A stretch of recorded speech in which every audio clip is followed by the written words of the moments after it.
जय हिंद साथियों, आज 16 मई है और जानते हैं 16 मई का इतिहास। 16 मई 1996 को अटल बिहारी वाजपेयी ने पहली बार भारत के प्रधानमंत्री के रूप में शपथ ली थी। यह उनके कार्यकाल का आरंभ था जो मात्र 13 दिन ही चला। वे भारतीय जनता पार्टी के नेता थे और उन्होंने बाद में 1998 से 2004 तक प्रधानमंत्री के रूप में कार्यकाल पूर्ण भी किया था। ये भारत के 10वें प्रधानमंत्री के रूप में शपथ लिए थे। इस 11वीं लोकसभा चुनाव में कोई भी दल स्पष्ट बहुमत प्राप्त नहीं कर पाया था। बीजेपी 161 सीटें जीतकर सबसे बड़ी पार्टी जरूर बन गई थी, लेकिन उन्हें बहुमत साबित करने के लिए पर्याप्त सांसद नहीं थे।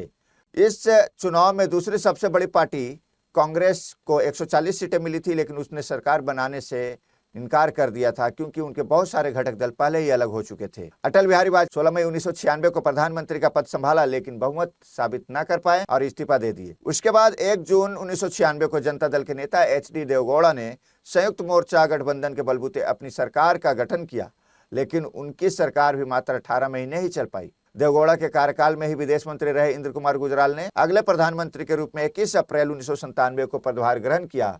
कांग्रेस इस सरकार को बाहर से समर्थन दे रही थी। वे भी करीब 11 माह इस पद पर रहे, परंतु अंततः 1998 में देश में मध्यावधि चुनाव करवाने पड़े और सरकार गिर गई। इसके अलावा 16 मई 1975 को सिक्किम आधिकारिक तौर पर भारत का 22वां राज्य बन गया।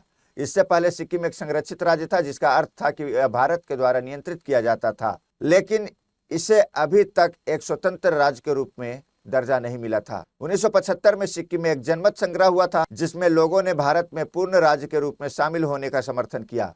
इसके बाद सिक्किम को भारत के संविधान में 36वें संविधान संशोधन के माध्यम से 22वें राज्य के रूप में शामिल किया गया। धन्यवाद।